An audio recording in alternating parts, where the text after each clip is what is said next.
Hello everybody, Jack of Many here. Today we're going to demonstrate how to open a project in Adobe Captivate. When you open up the Captivate software, you're going to be at the welcome screen. You'll notice you have a few options. If you have a project that you've recently been working on, it will appear here. You can choose it and select Open. If you don't see the project, you can select Browse, then search your computer for the .cptx or Captivate file.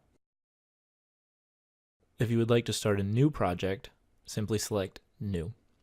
You can select Responsive Project if you would like to develop your content to be responsive to the screen size and appear slightly different from mobile to desktop.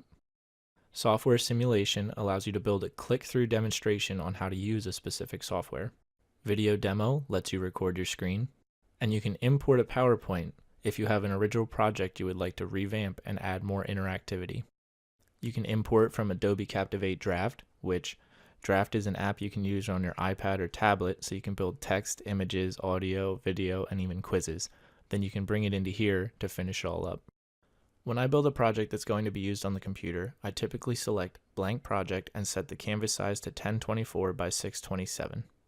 But you can set it to whatever size you'll be building for, and you'll see that Captivate offers a few suggestions on screen sizes and what they might be used for.